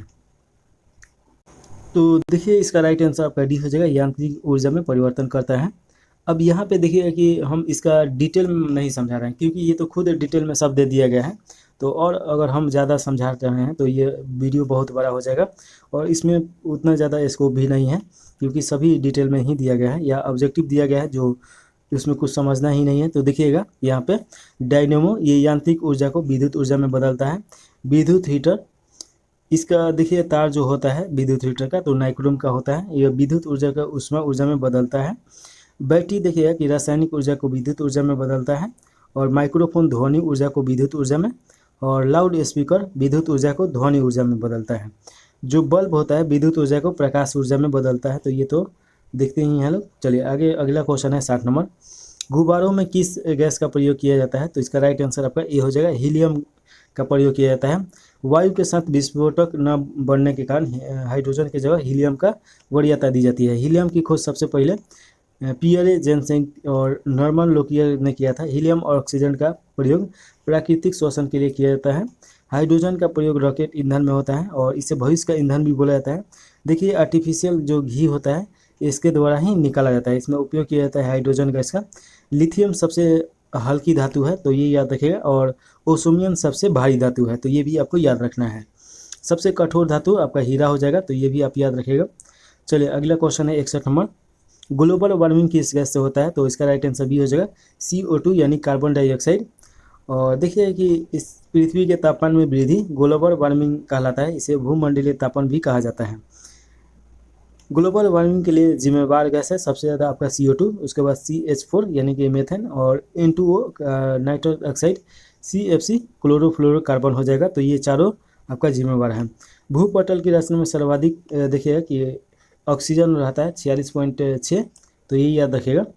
चलिए अगला क्वेश्चन 62 नंबर है। विद्युत धारा मापने के लिए किसका प्रयोग किया जाता है? तो इसे अमीटर में प्रयोग किया जाता है।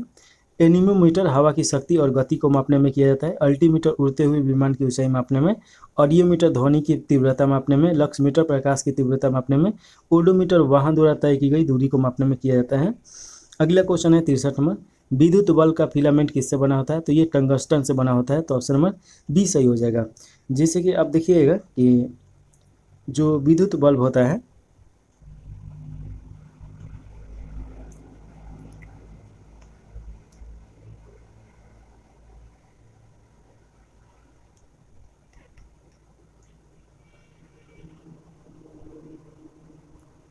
तो ऐसे ही होता है, और इसमें एक तार जुड़ा होता है और वही जो तार होता है वो किसका बना होता है? तो टंगस्टन का बना होता है।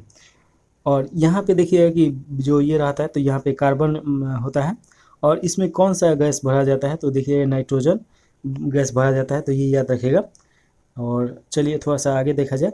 टंगस्टन का गलनांक लगभग 3500 डिग्री सेल्सियस है। नाइक्रोम का प्रयोग विद्युत हीटर के कुंडली के बनाने में भी किया जाता है, तो ये याद रखिएगा। और टीन और शीशा का प्रयोग सोल्डर के लिए किया जाता है। देखिए दो लोहा जोड़ा जाता है तो उसमें जोड़ने के जगह पे ऐसे एक तार की तरह रहता है, वो आपका टीन और शीशा का प्रयोग करके बनाया जाता है। सबसे भारी धातु ओस्मियम है, सबसे कठोर धातु टंगस्टन है। अच्छा, हीरा आपका तत्व हो जाएगा, सबसे कठोर तत्व हो जाएगा, तो उसके लिए माफ़ी चाहते हैं। सबसे कठोर धातु आपका टंगस्टन है और हीरा आपका सबसे कठोर धातु तत्व हो जाएगा। चलिए अगला क्वेश्चन देखिएगा, 64 नंबर क्वेश्चन। COH में कार्यात्मक ग्रुप क्या है? तो देखिए कि इसका राइट आंसर डी हो जाएगा, कार्बोक्सिलिक एसिड का ये आपका सूत्र दिया गया है। देखिए एल्डिहाइड को सबसे महत्वपूर्ण कार्यात्मक समूह माना जाता है। अमीनो अम्ल, एसेटिक अम्ल आदि कार्बोक्सिलिक अम्ल है।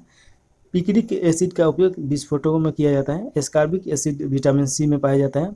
ब्यूटिक एसिड दूध जो दूध होता है खराब हो जाता है उसमें ब्यूटिक एसिड मक्खन के रूप में पाया जाता है। वोट देने मतदाताओं के लिए किस स्याही का प्रयोग किया जाता है? तो 65 नंबर ये क्वेश्चन है और इसका राइट आंसर आप देखिए कि सिल्वर नाइट्रेट केमिकल युक्त स्याही होता है। जब आप जाइएगा वोट देने तो जो उंगली पे लगाया जाता है जो ब्लू कलर का होता है।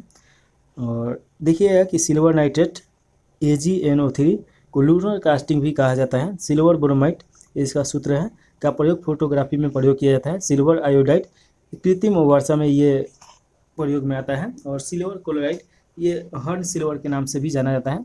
सिल्वर सल्फाइड के कारण चांदी काली पड़ जाती है, तो ये याद रखिएगा। अगला क्वेश्चन है शक्ति का एसआई मात्रक क्या है? तो शक्ति का एसआई मात्रक क्या हो जाएगा? तो वाट हो जाएगा। ऑप्शन नंबर बी सही हो जाएगा। कुछ भौतिक राशियाँ दिया गया है और एसआई मात्रक दिया गया है, तो देख लीजिए। कार्य का आपका जूल होता है और बल का न्यूटन होता है। विद्युत आवेश का कूलम होता है। आवृत्ति का हर्ट्ज होता है। दाब का पास्कल होता है। इतना ही दिया गया है और देखा जाएगा आगे। समय का सेकेंड होता है, ये तो आप जानते ही हैं। चलिए 67 नंबर क्वेश्चन है इसमें से तरल तत्व कौन सा है? तो तरल तत्व आपका पारा हो जाएगा। देखिए पारा को लौह पात्र में रखा जाता है क्योंकि यह लोहे के साथ लवंगन नहीं बनाता है, यानी कि क्रिया नहीं करता है। ट्यूबलाइट में समानता मरकरी के वाष्प और आर्गन गैस भरी जाती है, तो ये याद रखेगा। और पारा को क्विक सिल्वर के नाम से भी जाना जाता है। पारा का प्रयोग कास्टर्न केलर विधि द्वारा सोडियम हाइड्रोक्साइड के निर्माण में किया जाता है। पारा का निष्कर्षण मुख्यतः सिनेबार एक से किया जाता है। द्रव में सबसे अधिक घनत्व पारा का होता है। इसका गलनांक -39 डिग्री सेल्सियस है। देखिए कि जस्ता का उपयोग लोहे को जंग रोधी बनाने के लिए किया जाता है और इसे जस्तादार कहा जाता है। जस्ता का उपयोग युद्ध में ध्रुव पट बनाने में किया जाता है। तांबा का प्रयोग विद्युत उपकरण के निर्माण में किया जाता है। तांबा का उपयोग कैलोरीमीटर के निर्माण में भी किया जाता है, तो ये याद रख सकते हैं। अगला क्वेश्चन है 68 नंबर। मानव के हृदय में कितने वेश में पाए जाते हैं? तो इसका राइट आंसर हो जाएगा 4 वेश में पाया जाता है। हृदय दोहरी झिल्ली से घिरा होता है जिसे हृदय वरण या पेरिकार्डियम कहा जाता है। हृदय के अगले भाग में दायां निलय या बायां आलिंद, पिछले भाग में दायां निलय और बायां निलय होता है। दायां आलिंद निलय के बीच त्रिवलमी कपट होता है और बायां आलिंद निलय के बीच द्विअलमी कपट होता है। मनुष्य के हृदय का भाग लगभग 300 ग्राम होता है। शरीर से देखिए कि हृदय की ओर रक्त ले जाने वाली रक्तवाहिनी को शिरा कहा जाता है और हृदय से शरीर की ओर रक्त ले आने वाली को रक्तवाहिनी को धमनी कहा जाता है। इसके बारे में डिटेल में बायोलॉजी में देखा जाएगा। अगला क्वेश्चन है 69 नंबर। सलाइवा किसके पाचन में सहायक होता है? तो देखिए इसका राइट आंसर ये हो जाएगा मीठा, ग्लूकोज और शर्करा के पाचन में ये सहायक होता है। देखिए कि लार में जल लगभग 95% होता है, उसमें टाइलिन और लाइमेज एंजाइम पाया जाता है। टाइलिन भोजन में उपस्थित मर्द को माल्टोज में बदल देता है। माल्टेज नामक एंजाइम माल्टोज शर्करा को ग्लूकोज में परिवर्तन करता है। लाइसोजाइम एंजाइम सूक्ष्म जीवों को नष्ट करता है। और देखिए लार का pH मान आपका 6.5 होता है, ये 7 से कम है तो अम्लीय ही होगा। अगला क्वेश्चन है ग्लूकोज का सूत्र बताइए। तो ग्लूकोज का सूत्र हो जाएगा C6 हो जाएगा H12 और O6 हो जाएगा। देखिए कि 1 ग्राम ग्लूकोज के पूर्ण ऑक्सीकरण में 4.2 कैलोरी ऊर्जा प्राप्त होता है। बच्चे को जन्म देने के बाद कौन सा टीका लगाया जाता है? बच्चे के जन्म के समय उसके बाद हेपेटाइटिस बी का टीका लगा दिया जाता है। और देखिएगा हेपेटाइटिस रोग विषाणु द्वारा होता है, इससे प्रभावित अंग यकृत होता है। चलिए अगला क्वेश्चन है 72 नंबर। डेयरी फार्म में किसका उत्पादन होता है? तो डेयरी फार्म में तो दूध का ही उत्पादन होगा ना, तो ऑप्शन नंबर सी सही हो जाएगा। श्वेत क्रांति दूध से संबंधित है। फ्लड क्रांति दूध से संबंधित है। फ्लड क्रांति की शुरुआत 1970 में वर्गीस कुरियन ने किया था और इसीलिए देखिए फ्लड क्रांति के पिता के रूप में वर्गीस कुरियन को जाना जाता है। राष्ट्रीय डेयरी अनुसंधान करनाल में है जो आपका हरियाणा में पड़ेगा। राष्ट्रीय डेयरी विकास आनंद में है जो गुजरात में पड़ेगा। प्रत्येक 1 जून को विश्व दुग्ध दिवस के रूप में मनाया जाता है। भारत पूरी दुनिया में प्रथम स्थान पे है और भारत में भी देखिए यूपी प्रथम स्थान पे है। देखिए पशुधन में भारत पूरे दुनिया में प्रथम स्थान पे है। अगला क्वेश्चन है 73 नंबर। विद्युत चुंबक बनाया जाता है, तो किससे बनाया जाता है? तो नर्म लोहे से बनाया जाता है, तो ऑप्शन नंबर बी सही हो जाएगा। अगला क्वेश्चन है निम्न में से कौन सा एक लुप्तप्राय औषधि पादप है? तो इसका राइट आंसर बी हो जाएगा। इस सब गोल हो जाएगा, तो ऑप्शन नंबर बी सही है। इसबगोल एक झाड़ीनुमा पौधा है और इसका छिलका कब्ज अतिसार रोगों का आयुर्वेदिक औषधि है। इस पौधे का उत्पादन मिस्र, ईरान है और भारत में पंजाब, मालवा और सिंध के क्षेत्र में पाया जाता है। बाबुल अफ्रीका और भारतीय उपमहाद्वीप का मूल वृक्ष है। इसका वनस्पति नाम अकारासिया निलोतिकिया है, तो ये याद रखेगा। पीपल एक विशालकाय वृक्ष है जिसका संस्कृति भारतीय संस्कृति में बहुत महत्वपूर्ण है और भारत का राष्ट्रीय वृक्ष भी पीपल ही है। चलिए अगला क्वेश्चन है, ऊष्मागतिकी का प्रथम नियम जिस संरक्षण नियम के ऊपर आधारित है वो है ऊर्जा का नियम हो जाएगा। ऊर्जा का देखिए ये कभी भी ये खत्म नहीं हो सकता है, उसका सिर्फ परिवर्तन होता है। ऊर्जा संरक्षण नियम यही बताता है। देखिए ऊर्जा ना तो निर्माण होता है और ना ही विनाश होता है, यह केवल एक रूप से दूसरे के रूप में परिवर्तन होता है। द्रव्यमान संरक्षण नियम देखिए कि द्रव अविनाशी है, द्रव को ना ही उत्पन्न किया जा सकता है और ना ही नष्ट किया जा सकता है। संवेग संरक्षण नियम यदि एक या अधिक वस्तुओं द्वारा एक दूसरे पर पारस्परिक बल लगाया जाए तो इस क्रिया के पूर्व पश्चात उसका कुल संवेग संरक्षित रहता है जब तक कि उस पर कोई बाह्य बल ना लगे।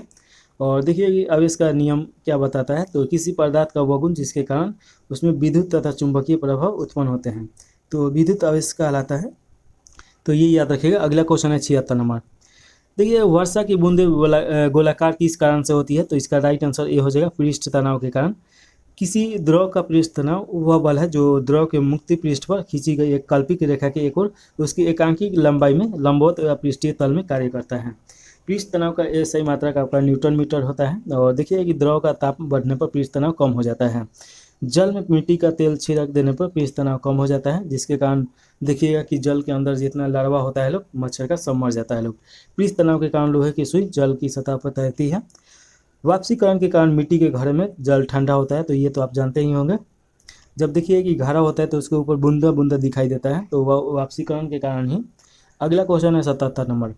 निम्न में से कौन सा तत्व है, तो देखिए कि इसमें हीरा तत्व है, बाकी आप पढ़ना नहीं लिए सब धातु है। हीरा ताप एवं विद्युत का कुचालक होता है। यह दुनिया का सबसे कठोर पदार्थ है और इसका अपवर्तनांक 2.417 है और अपेक्षिक घनत्व देखिए 3.52 और क्रांतिक कोण देखिए कि 24.4 डिग्री होता है। शुद्ध हीरा पारदर्शिक और रंगीन होता है। नीलम एक प्रकार का खनिज है, यह एल्युमिनियम भाप्स ऑक्साइड है। अगला क्वेश्चन है 78 नंबर। रासायनिक ऊर्जा को विद्युत ऊर्जा में परिवर्तन करने वाली युक्ति कहलाती है, तो इसे बोला जाता है विद्युत सेल, तो ऑप्शन नंबर डी सही हो जाएगा। देखिए कि जनित यांत्रिक ऊर्जा को विद्युत ऊर्जा में परिवर्तन करता है। दृश्यकारी प्रतिवर्ती धारा को दृष्टि धारा में परिवर्तन करता है। ट्रांसफार्मर देखिएगा कि उच्च एसी वोल्टेज को निम्न एसी में परिवर्तन करता है।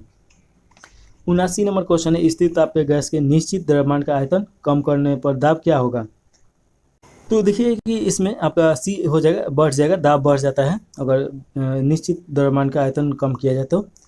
देखिए समान ताप दाब सभी गैसों के समान आयतन में अणुओं की संख्या समान होती है।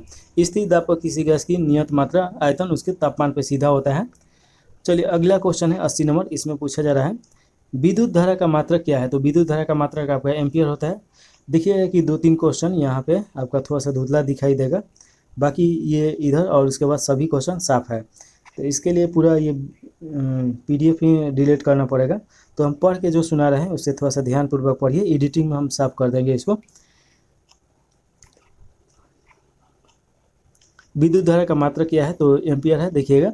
और ज्योति तीव्रता का कैंडेला हो जाएगा, लंबाई का मीटर हो जाएगा, प्रतिरोध का ओम हो जाएगा, ज्योति फ्लक्स का ल्यूमेन हो जाएगा, विद्युत आवेश का कूलम हो जाएगा, तो ये तो जानते ही हैं। लोहे का जंग लगना किस प्रकार का परिवर्तन है, तो ये आपका देखिए कि रासायनिक परिवर्तन है।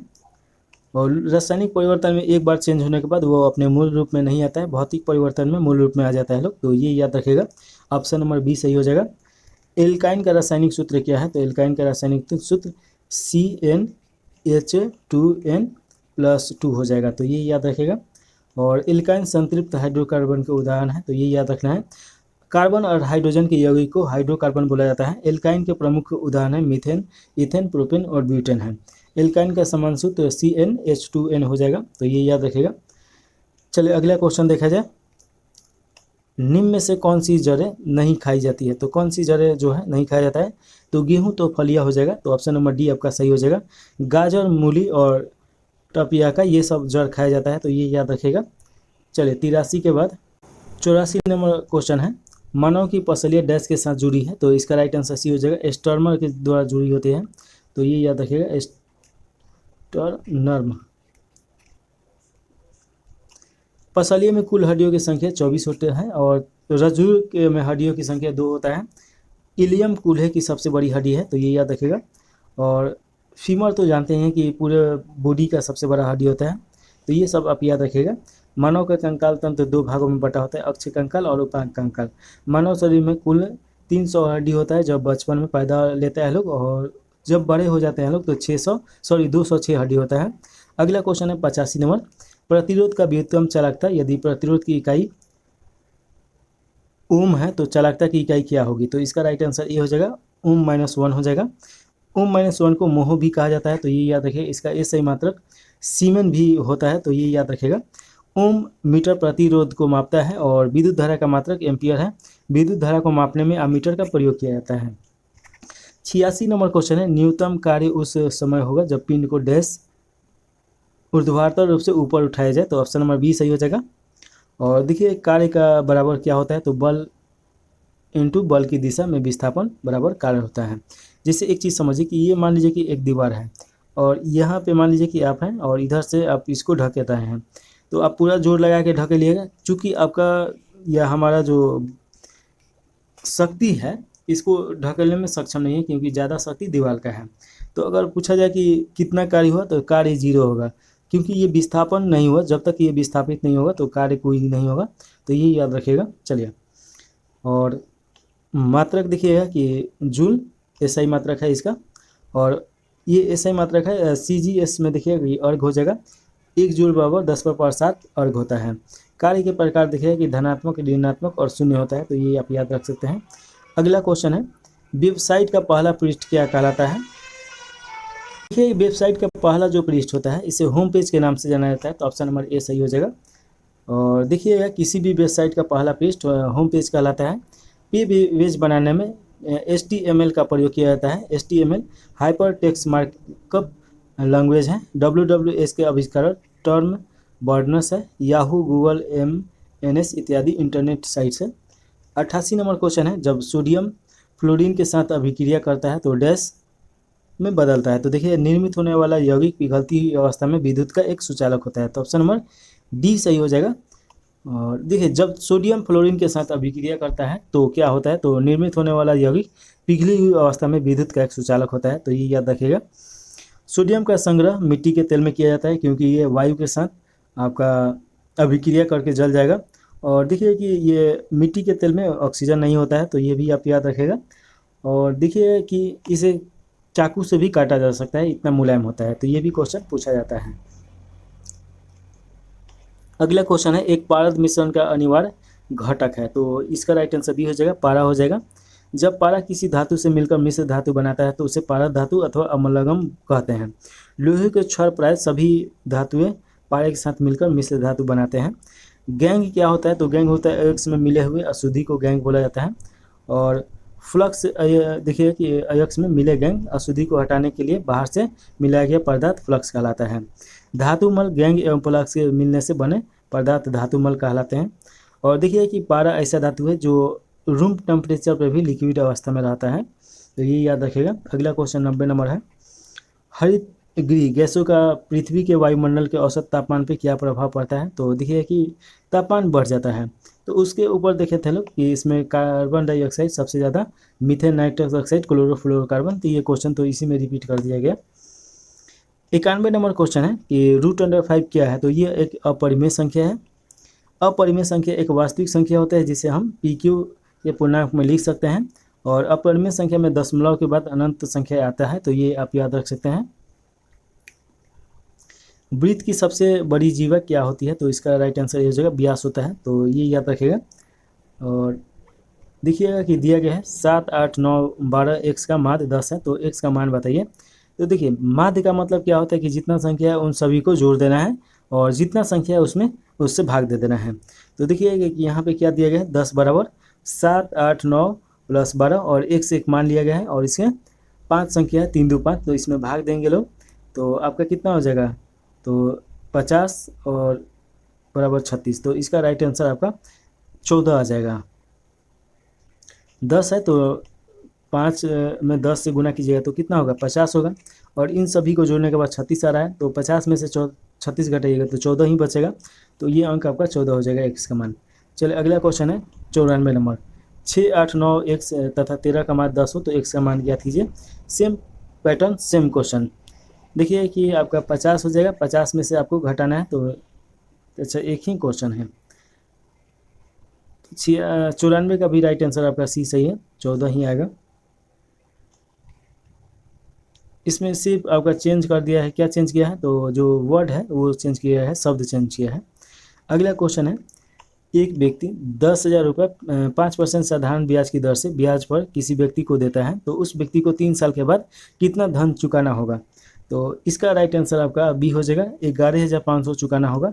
तो यहाँ पे सूत्र दिया गया है एसआई का, तो इस पर निकाला गया है, आप देख लीजिए और बना लीजिए। सेकेंड मेथड भी यहाँ पे दे दिया गया है। 96 नंबर क्वेश्चन है कि कोई कार 80 किलोमीटर प्रति घंटा से चल रही है, तो 480 किलोमीटर की दूरी तय करने में कितना समय लगेगा। तो ये तो बहुत आसान है, आप 480 में 80 से भाग दे दीजिए तो आपका आ जाएगा आसानी से। तो ऑप्शन नंबर सी सही हो जाएगा, बहुत इजी क्वेश्चन। 97 नंबर क्वेश्चन है, 5 से प्रथम 8 गुणजों का योग क्या हो जाएगा। तो इसका राइट आंसर देखिए 200 हो जाएगा। और देखिए कि यहाँ पे आपका दे दिया गया है, बना दिया गया है।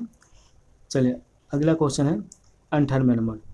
यदि A X square plus B X plus C बराबर 0 के मूल्य समान हो तो निम्नलिखित में से कौन सा सत्य होगा। तो आपका बी स्क्वायर बराबर 4ac हो जाएगा। तो ऑप्शन नंबर आपका सी सही है।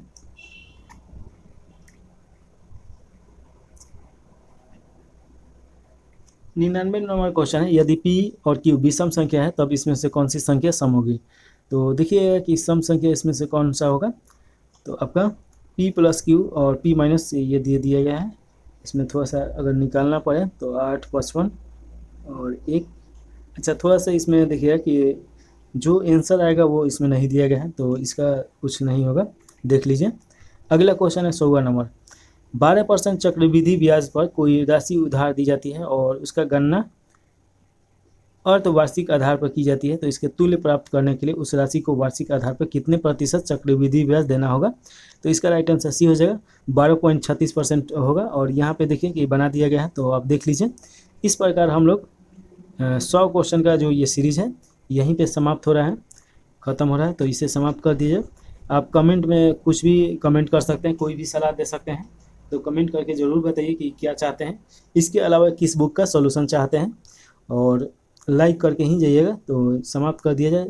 जय हिंद, जय भारत।